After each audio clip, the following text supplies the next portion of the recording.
एक गांव में रामदास नाम का एक गरीब लकड़हारा रहता था। वह प्रतिदिन लकड़ियां काटने जाया करता था। वह हर रोज जंगल में से लकड़ियां काटकर बाजार में बेच आता था और इससे वह अपने घर का गुजारा किया करता था। रामदास की नई नई शादी हुई थी और उसकी पत्नी शहर से थी। एक बार रामदास और उसकी पत्नी आपस में बात कर रहे थे। तभी रामदास की पत्नी रामदास से बोलती है, सुनो जी, मुझे आज शाम को बाजार से मेरे लिए 2 साड़ी दिलवाना और मेकअप का सामान भी दिलवाना। मेरे मेकअप का सामान ख़त्म हो चुका है। आज शाम को हम दोनों दुकान पर जाएंगे। अरे ममता, मेरे पास अभी इतने पैसे नहीं हैं जितने कि मैं तुम्हें 2 साड़ी और मेकअप का सामान दिला सकूं। मैं कुछ नहीं जानती जी, मुझे मेरे लिए 2 साड़ी और मेकअप का सामान चाहिए तो चाहिए। चाहे आप मेरे लिए कहीं से भी सामान लाओ, पर मुझे सामान चाहिए।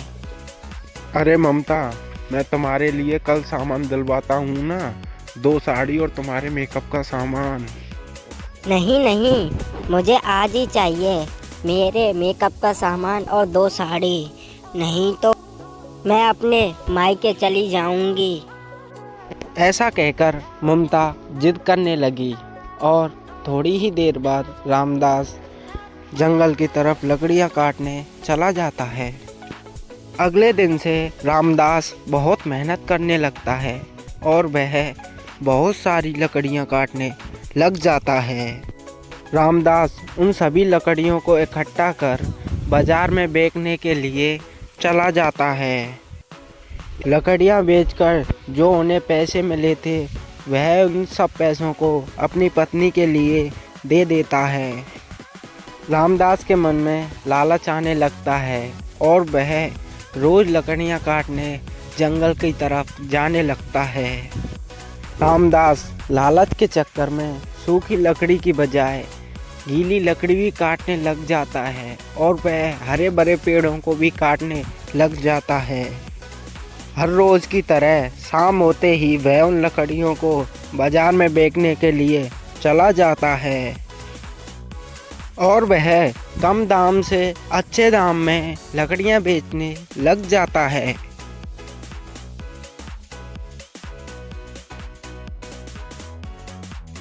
कुछ महीने बीत जाते हैं। अब रामदास के पास अच्छे खासे पैसे आ जाते हैं। उसके पास एक अच्छी खासी जमा पूंजी प्राप्त कर लेता है। परंतु रामदास को जुआ खेलने की बुरी आदत लग गई थी, इसलिए वह धीरे धीरे करके कर्ज में डूब गया था। वह डेली जुआ खेलने लगा और सारे पैसे उस जुए में हार गया। कुछ महीने बाद रामदास के पास कर्जे वाले आने लगे और उससे बोलने लगे, अरे ओ रामदास, जब तेरे पास पैसे ही नहीं थे तो तू जुआ क्यों खेलता था? मैं तुम्हें 1 हफ्ते का समय देता हूँ। तुम जल्दी से जल्दी मेरे पैसे लौटा दो, नहीं तो मैं तुम्हारा खेत घर सारा अपने नाम कर लूँगा। मालिक, मैं इतना सारा पैसा 1 हफ्ते में कैसे लौटा दूँगा? मुझे थोड़ा सा टाइम दो। मुझे कम से कम 1 महीने का समय तो दो, ताकि मैं तुम्हारा सारा पैसा लौटा दूँगा। मैं कुछ नहीं जानता रामदास, मेरा सारा का सारा पैसा 1 हफ्ते में लौटा देना, ना तो फिर तुम्हारे घर तथा जमीन का क्या हालत होगा वो तुम खुद ही देख लेना। पैसे चुकाने के लिए रामदास लकड़ियां काटने के लिए जंगल के अंदर चला गया। रामदास एक बड़े से पेड़ को काटने लगा, परंतु वह कोई सामान्य पेड़ नहीं था, बल्कि एक जादुई पेड़ था।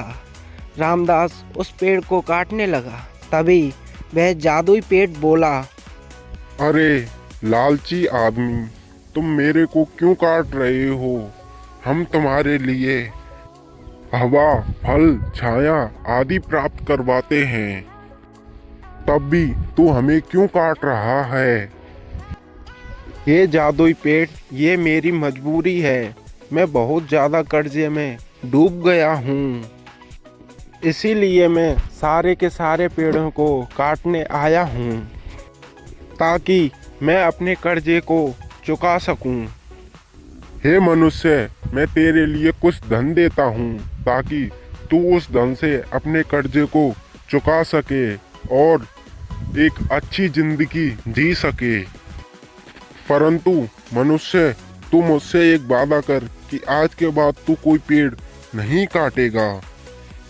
फिर रामदास उस पेड़ से वादा कर आता है और उस धन को अपने घर ले आता है। उसके बाद वह उस कर्जे को उस धन से चुका देता है और एक अच्छी ज़िंदगी जीने लगता है। तो दोस्तों, आपको यह कहानी कैसी लगी? अगर अच्छी लगी हो तो हमारे चैनल को सब्सक्राइब कीजिए और कमेंट में बताइएगा कि यह कहानी कैसी थी। मिलते हैं अगली वीडियो में, तब तक के लिए बने रहिए।